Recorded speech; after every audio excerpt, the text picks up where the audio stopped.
I'm your host, Shenea Stiletto, and my guest on today's Like An Acrobat podcast is Peter Krajewski. Welcome, Peter, to Hi. the podcast. You know I'm not an acrobat, right? Could have fooled me, Peter.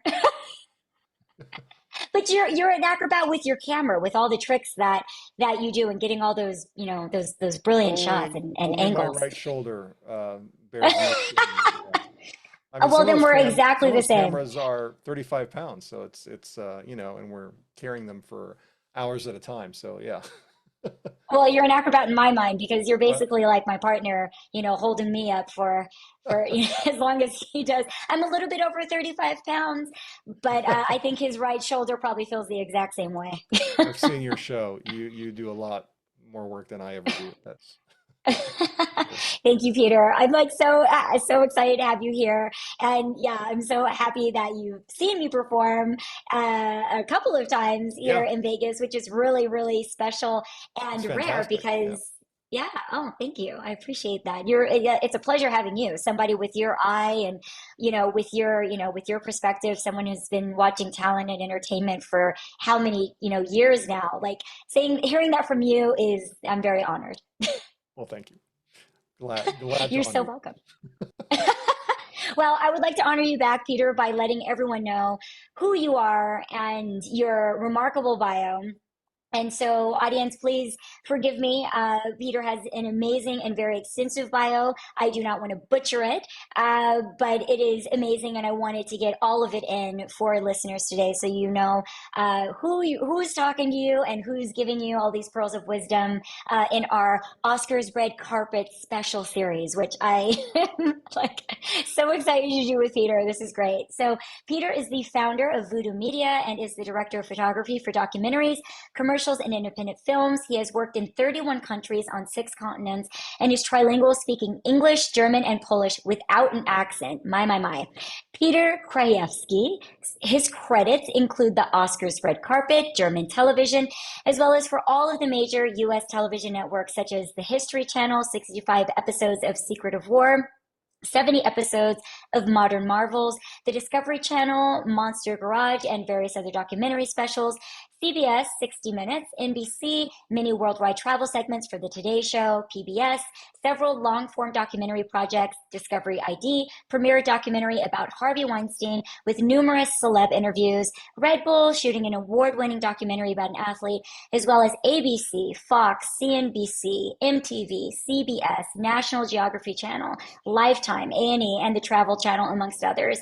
Peter has also shot many interviews with Hollywood's top celebrities such as Dustin Hoffman, Matthew McConaughey, Jeff Daniels, Peter Fonda, Danny DeVito, Jane Fonda, Jon Hamm, Kathrine Heigl, Reese Witherspoon, Sir Ben Kingsley, and Jim Carrey, just to name a few, as well as numerous music stars like will.I.am, Ozzy Osborne, Slash, ZZ Top, the Backstreet Boys, Kiss, Usher, Pink, Kelly Clarkson, and Sir Elton John. Oh my God. I'd hire that How do you do guy. it? Who's that guy? I mean, Over and over and over again. that's a, 30-year career, so it kind of adds up. Kind of. Just a little bit, like just a little. That's like a remarkable career, Peter, of engaging with that type of talent and having this type of background. Of course, like even in this day and age, like you are. I think we've spoken about this before, how precious you are because people don't really stay in environments that long anymore. Like I've been in circus now for really long time too, and I don't have any ideas of like leaving it. But, it's kind of like everyone's kind of trying to get into everything all at once. And I think there's something to be said about having that longevity and building those relationships and having that type of career. Like, for example, with the Oscars, you come back and you're asked back and you do the same work year after year after year. And I think that's really phenomenal. That says so much about your career and your character and, how you work with others. And I think it's like, yeah, with respect to your resume, and the phenomenal job that you do. So how has that felt over these years to get to that point? And then how did you get into this work that led you to doing the Oscars right for all of these years? Well, in high school, I did a lot of photography. I did a little bit of acting, and back then at the end of the 80s, rock concerts were huge, and they had these massive lighting setups, and I just loved lighting too. And I always thought early when I was younger, I was like, I'm going to do concert lighting until I saw the people that actually did that and what they looked like at the concert. It's a rough life. So I was like, okay, maybe not that. And then it came time to go to college, and I had to pick a field, like most of us did, and I didn't know what I wanted to do. I had really good grades and everything, and I knew I didn't want to be a doctor, but I didn't know what an engineer did or whatever. And then I found out about something called film schools, and that's how I said, "Oh my gosh, this would be perfect." It kind of combines my love of photography, lighting, and since I had a little bit of acting experience in theater, I felt this would be a great thing. And I was lucky enough to get accepted to the University of Southern California's School of Cinema Television. And the issue there is that they train you as a director, and everybody who comes out of that school wants to direct feature films, and there's just not that many jobs for those kinds of people. That's why a lot of my friends, they gave it a shot, but eventually they end up in different industries, advertising. Some of them are agents, and I right out of school, I founded my own company, and I directed a couple of commercials. And then during a short period where I didn't have any work scheduled for, it was like a 6-month period where there was nothing brewing. I met a friend of mine from film school who had done something different at film school. He went to the documentary tract, which to us in the creative production side, it was we always felt like it was a cop out because we had to write scripts, cast them, find locations, and these documentary guys, we just thought they just go out and shoot whatever, and they just had an easy life. So I never thought much about documentaries, but that's what he had done at school, and he was working at a big production company that was that did documentaries. And he said, these new channels are starting out at the time. A&E was the first one, predates the History Channel, and they were doing a lot of these big shows. Like this company did the show called The Real West and Civil War Journal. They just went on for hours and hours, many episodes. But he said there's a job there that you can, come in and log some tapes, and that's easy work, and you can leave anytime. I was like, this is great. And while I was at the company logging tapes, I overheard that they were looking for a camera crew to shoot in Germany, which coincidentally was where my sister lived. Just to back up, I grew up in Germany on a military base, and I came to the United States to do college there. But my sister, who was 10 years older than me, stayed there and married a German and had a whole life there. But she lives in this town called Trier, which is known as being an ancient Roman city, and has the best preserved Roman ruins outside of Rome, in the middle of Germany. So we were doing a show called Ancient Mysteries that was narrated by Leonard Nimoy, the company that I was logging tapes for, and they wanted to cover Trier. And I was like, not only can I shoot that, but I'm going there for Christmas anyway. And they're like, you're a cameraman? And I'm like, I guess I am. Yeah, I could do that. I mean, I've done a lot of photography. I'll figure it out. So I rented a big broadcast camera, and I went over there and I shot that segment. And they were only looking for a couple of minutes, but I kind of took it to another level where I hired a local tour guide, and he took me, an English speaking tour guide, and he took me around. I interviewed him, and I brought back all this footage, and they thought it was great. And they took what was going to be like a 2-minute segment and expanded it into 10 minutes, which is pretty big for a 1-hour show. And after that, I was kind of known as a guy who could do that. But I always kept saying, no, thank you, but I want to go back to my job directing commercials. But then there was always these offers of amazing locations, like, well, okay, but we were going to send you to Greenland or whatever it was at the time. And so I just kept going back, and one thing led to another. Eventually, I bought a camera, and I still remember the day where I had to change my business card from, a lot of people in Hollywood when they start out have a lot of titles, so my business card was producer, director, and director of photography. And I just remember the day where I had to take off producer and director finally and just embrace that I was just going to be a director of photography. Anyway, so that's kind of how I ended up there. And but because because I grew up on a military base and I lived there for many years, I learned German, and my family has this weird thing where we just don't have an accent in any of the languages we speak. A lot of Well, people that have that also have a perfect pitch. In music, I do not, but it kind of goes something with connected with the hearing. Like, I can mimic stuff, I guess. So mm, that was always very useful and to them. And sorry, light just went off back here. And um, so that was useful to the German networks that were started hiring me. So when they found like a German speaking guy living in LA that had it was a U.S. citizen, he wasn't going anywhere. That was very beneficial to them. So even though early in my career, all those credits you read off, I worked for all these U.S. networks. Once the Germans kind of discovered that I was here in LA, I just did a lot of work for German networks, which was fine. It's a different shooting style, and back then, it was important for them to have that somebody who had lived in Germany and knew those shows, but also that I speak fluent German. And then, one thing led to another, and one year they just asked me to do the Oscars, and that was in I think 2006 or 2007. So I think this is my 18th year that I'll be doing them.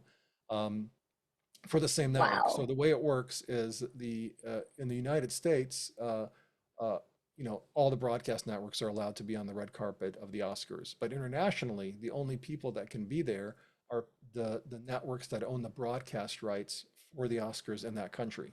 So in Germany, the Oscars are shown on a channel called Pro7, Pro7, and they've been doing that for years. And so they have a right to a position on the red carpet, and so that it's very limited. It's still a very large red carpet, but it's nothing like if a new movie premieres where the red carpets are much larger and a little bit more insane. This is a this is a lot of people still in a very small area, and that's how I ended up there. So wow, that was pretty long. Wow. Sorry. Wow, that's like amazing. Oh no, this is what we want to hear, Peter, because every single facet of your story is, I think, just like really fascinating, and I love it. I love Germany because I've lived so much in Germany for my circus career, and I have so many German friends, and so many of my friends that are not German are constantly going in and out of Germany for circus work. So I mean, it's like yeah, it's my country, and I've bounced around Germany to so many different cities for all of these years, so we have like a whole connection in that way Yeah, too. I just think it's phenomenal that you ended up working in America for the German network, and then like I how it know. just spiraled into the Oscars. I mean, like, who knew? And for 18 years, so how have you seen that environment change over the last 18 years? I know that you're saying it's very limited for international networks in that way, which makes it even more exclusive and kind of rare, and you never really know what you're going to fall into. But how has that environment become so different? Well, I always say that when I started the Oscars that first year when I was there, I mean, the Oscars were the center of the universe for those couple of hours. Mm. The entire world watched, and what happened there, and who won or didn't win, or what happened on the red carpet. There was huge news. And of course, we all know since then, the number of award shows, is just endless. So I think there's award fatigue. There's not as many back when I started, all the streaming networks didn't exist yet. So all the movies were shown in theaters and people saw them, and they had kind of they had a horse in the race that they were wanting to win, and the movies that they had seen. And now, of course, there's no Netflix shows at the Oscars, so it's limited to just films that are still shown on the big screen. And so that's kind of changed. But the biggest change is when we started, it was just Star Central. I mean, we had so much fun. I remember one year George Clooney was talking to us, and I asked him, "Hey, we're gonna go live in 3 minutes. Do you mind hanging out?" And I thought he was gonna be like, "No," and he said, "Sure, yeah, let's do it." So we started our show with George Clooney, and then while we're talking to George Clooney, like Heidi Klum shows up with Seal, and it just kind of, and the first 10 minutes were just like just star, star, star, star, star. Nowadays, that's very different. Less stars come to the red carpet, even ones that are part of the Oscar show, they'll choose not to do the red carpet at all. They'll come into the back entrance. And the ones that are on the red carpet, ABC, which owns the broadcast rights for yeah, which produces the show pretty much, and they have three stages: one at the beginning of the red carpet, one in the middle, and one at the end. And a lot of stars will come in and start at the ABC stage right when they come in, and then they'll get escorted really quickly to another stage to do another segment with somebody else, thus skipping past all of us international media and some of the U.S. media too, like CBS or Fox or whatever, and then they just never come back. So nobody ever walks the red carpet backwards, so that's very frustrating. You see the stars, they're running past you, they wave to you, and sometimes they even point to us or other people, like, oh, yeah, yeah, yeah, we're going to come back. I'll circle back. And you never see them again. So there's less celebrities to begin with. And then the ones that are there are sometimes just, they're involved in the ABC production, and so they never come back to us. So it's been a real challenge to fill all this time that we have with content, where sometimes there's no stars there for a couple, 5, 10 minutes, that's a big hole to fill. Um, One of the other reasons I found, that it's just since when canceling stars started to happen, um, I think it started, during the Black Lives Matter time, and it kind of continued, whatever the controversy of the day is. you know, Unfortunately, some reporters will ask stars at an event like this about their political Mm, questions or whatever. And hmm. stars are incredibly scared to say the wrong thing or get misinterpreted, because that will cause them to get canceled. And I think some of their managers or publicists just say, why risk it? Just don't do it. It's too risky. And I think that's why you see less stars also doing it. So this year, will people ask questions about, the conflict in the Middle East? Is that to me, that really doesn't have a place there, but some stars want to talk about it, and Hmm. so it just that's all these things I feel weren't really issues when I started, 18 years ago, but that's one of the changes. So How do you think that the has the Oscars not adapted quick enough to the change in culture, to be able to absorb these very difficult and different changes of the artists not wanting to participate and the celebrities not being there and the bigger celebrities opting out? Do you think that there needs to be more done in this way for something that's a very traditional method to support people wanting to participate more in a different way, and especially in communicating and connecting with the international networks? How would that change? well, the Oscars, the Academy is worried about their main show. The red carpet is Hmm. just something they do, of course, and it's part of the show for the ABC, and it's an important part. But It's very important. It's yeah, like we were talking about. It's sometimes the only thing that I know the majority of people I know watch. yeah, They don't watch the broadcast at all. They like look it up later and maybe they'll look at a speech or two on Twitter, but everyone tunes in for the red carpet. They really do. I mean, from my yeah. perspective anyway. I it's just, they it's I feel like, you know the, I don't know. My guess is, I really don't know, but that ABC, produced the show and pays a lot of money, and they want to control it. Hmm. I don't think they're stealing stars from us. I don't think they care about that. Stars could come back and talk to everybody.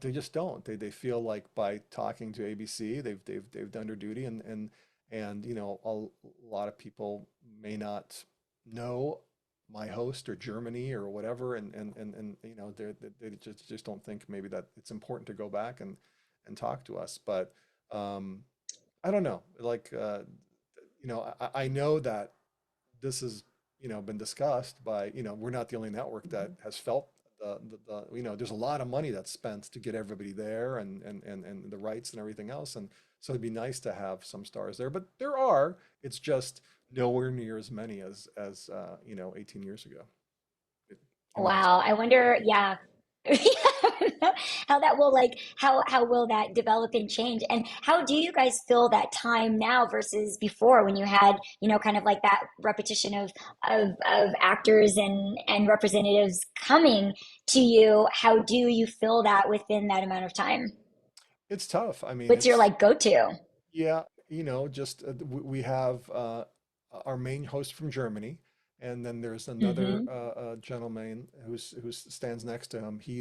he's a known face to the stars, and so Mhm. sometimes they see him and they come over because of him, and so they'll be banter between the two of them. They'll talk about the films that and cool stories that happened during the filming of the film, just yeah, but there's really not. And then you maybe talk about like how there's no stars here. What's going on? And then I'll do a shot down the red carpet, and it'll you can see that it's a little empty at times. So, but there's still, don't get me wrong, there's still stars. It's just not this packed, like everybody's there, everybody wants to talk to everybody, people are having a good time. It just seems more, uh, you know, um, it's just different. So. And so, what is the name of the host for the German network, the German TV show that you are shooting for and shooting He's with? Yeah, he does a lot of shows in Germany. A lot of shows in Hmm. Germany have a host or moderator, as they call it over there. His name is Steven Gätjen. So, Oh. and he's been doing this for years, and he's the opposite of me. I'm an American citizen that grew up in Germany. He's a German citizen that Hmm. spent a lot of time early in his life in America. So he also speaks English and German perfectly. And but the hard job is that we'll do an interview with somebody in English, and then, after the star walks away, he has to kind of turn to the camera and give a synopsis of what the star just talked about, maybe for 2 minutes. So that's a lot of Oh. information you got to keep in your head to then, translate and give the German audience kind of a synopsis of what was said. So he Oh, has a difficult wow. job. So. Wow, that is really hard. I can only imagine having to do that. That seems like it would be incredibly difficult. What is the consumption by like, yeah, German culture for the Oscars? I mean, I think that is probably really, is it really, really popular still for German audiences, or do Oh you see yeah. it also kind of changing? Yeah? No, Germany has always been big fans of Hollywood, and yeah. So I mean, that's why we're there, and it's the unfortunate thing is that live the Oscars are happening in the middle of the night in Germany, Right. but the That's diehard the other fans thing. will stay up and they'll watch the whole show, and it's fun, yeah, for them.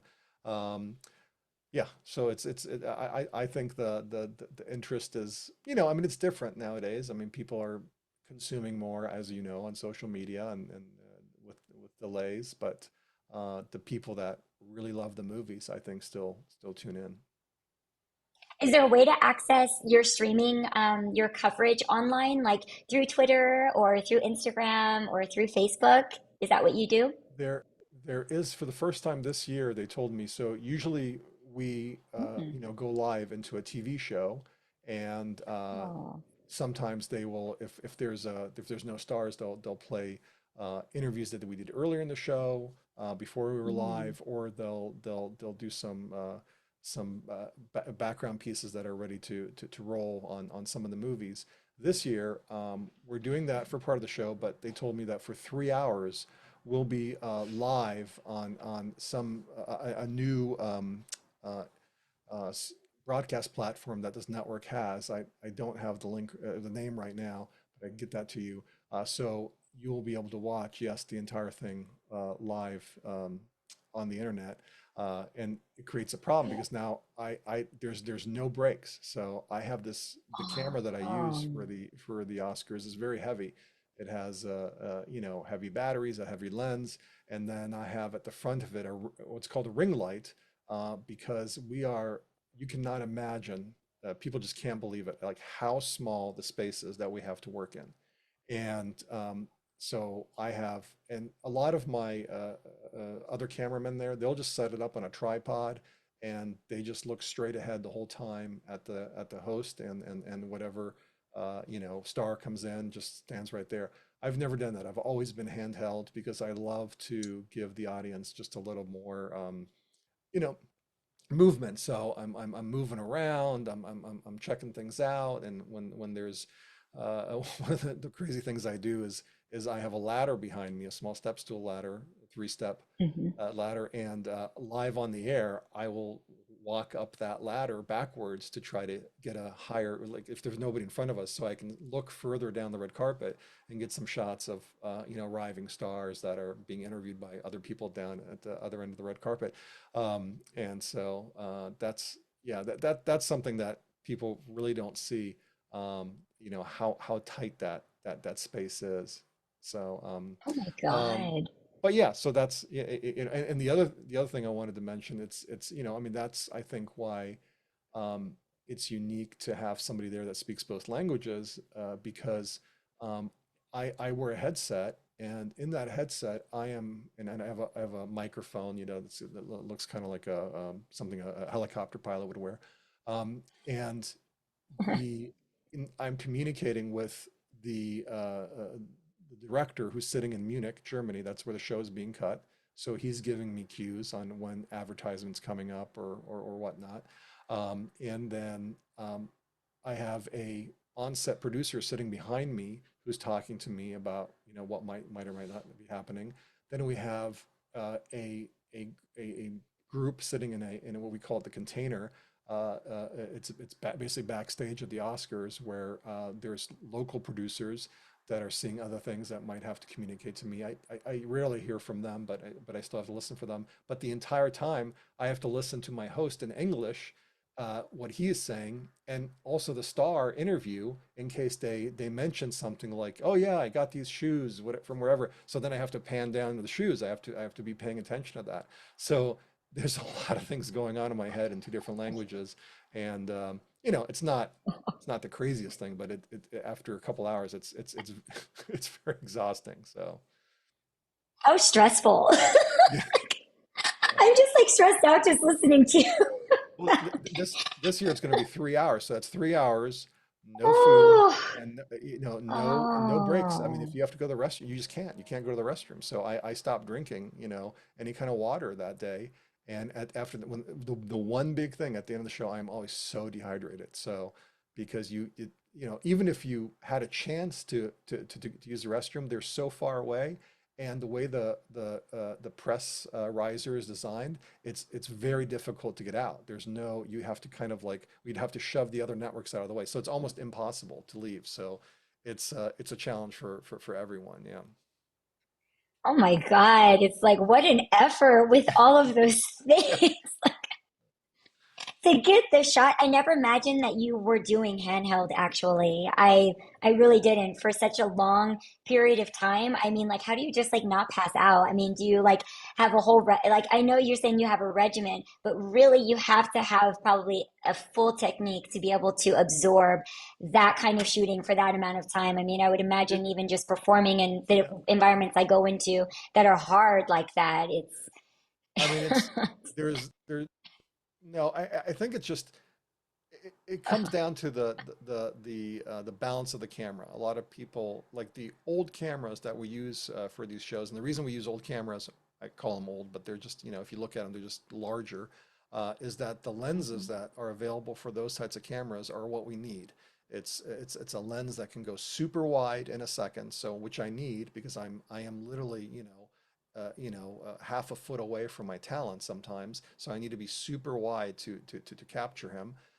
But then when I climb on those stairs, I have to be able to zoom in long distances to see stars that are, a couple 100 feet away, maybe, to get a shot of them being, showing up on the red carpet. So uh, those cameras are heavy. So, but they're very well balanced. New cameras, which are smaller, you think, oh, this is so much better. The balance isn't the same, and it actually a lot of the weight is usually on the front of the camera. And if you put counterweights on the back, it kind of it messes with it. It's a very different thing, and it actually sometimes can hurt your hand more. So it's a well balanced camera I can carry on my shoulder all day, even if it's 30 pounds. It's just like you see photos of people carrying water on the top of their heads, huge jugs of water on top of the heads. It hurts less because all that weight is distributed throughout your entire body. If you had to carry those the same amount of water with your hands, on either side of your body, like your hands would get tired so quickly. But somehow by having it on top of your head, the balance kind of helps, and you can go a lot further and not be tired. So same concept with the camera. The camera sits on your shoulder and the whole weight kind of goes through your body. This year, I think for the first time, because it's 3 hours live, which is Oh almost my double what God. we've done in the past with no breaks. That's the problem. Like Wow. sometimes during commercial break in the previous years, I can set the camera down for a second, take a breather.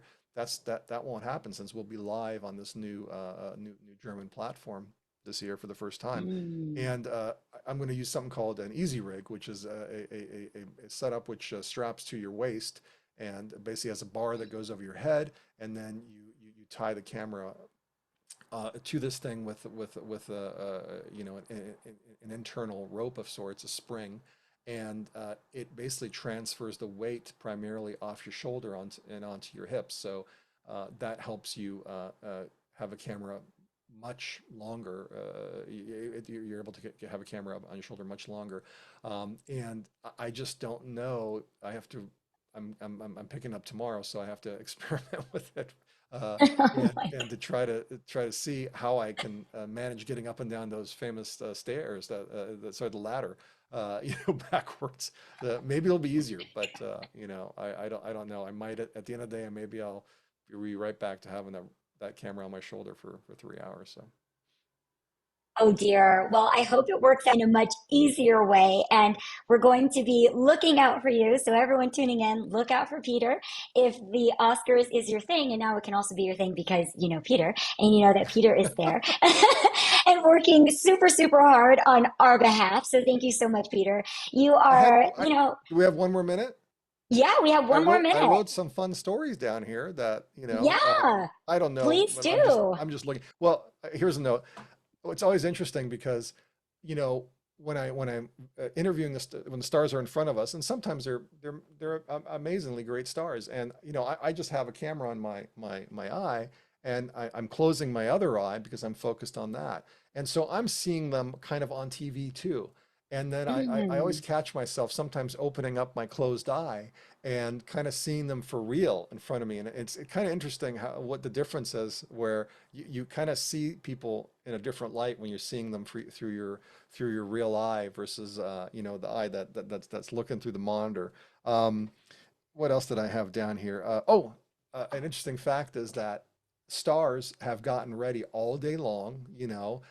There's a whole team that preps them, men as well as women. And usually that prep time does not involve any food. So the number one thing that stars are on the red carpet is starving. And then they have to sit in the Oscars for 3+ hours, and they're so hungry. So so it's unique that you have the governor's ball afterwards where you can go eat. But this is why you sometimes see photos. I know after the Golden Globes, there was a star that was photographed at In-N-Out with his Golden Globe getting food, because it's just you. Even and at the Golden Globes, there's actually dinner that's served, but you be nervous and you don't want to eat it. So that's kind of a common theme. So anyway, that was just a couple anecdotes. I have more, but I know we're short on time. So Oh gosh, I know. Thank you so much for squeezing those in, Peter. Yes, we have a time shortage, but thank you for the time that you were able to give. I know you're very, very busy right now in the lead up, and so thank you so much for finding time to be on the podcast with me. Your perspective is so fascinating and so unique, and I've never met anyone like you. And so I like, I love your stories. I love your well, thank you. perspective. It's just super, super fascinating. And again, listeners, we are very, very fortunate to have someone like Peter on the podcast. And again, please tune in. Make sure that you take advantage of knowing someone who is at the Oscars this year, because how many people can say that they know someone that is actually there? So, like one of the most popular shows in the world. And so I'm honored to know you, Peter, and thank you again for your time. Thank you so much for having you. And if you guys haven't seen her performance, it's amazing. So I always love seeing you when I'm in Vegas. If you watch the show, by the way, the ABC pre-show, sometimes their cameras will catch us, and when they walk by, and I'm kind of unique where I'm one of the last guys that still has this huge ring light in the front of his camera. And so you'll know that that's me. I was about to say, I was like, is there a way that we could like point you out? Is there That's usually something the very environment. Yeah, but I mean, we all wear the same tuxedos, and everybody just looks the same, you know. So it's hard unless you know what you're looking for. So Oh, well, all the best, Peter, and good luck with your new camera setup. I really hope that it works out well, fingers crossed. thanks for And having I will me. leave, of course, of course. And I'll leave the audience with the Live Like an Acrobat podcast is also available on Circus Talk, the inclusive, independent, and international online network for the circus industry. Circus Talk's mission is to create a level playing field for this industry and democratize access to information. Until next time, everyone, I'm your host, Shenea Stiletto. Please stay safe and stay healthy.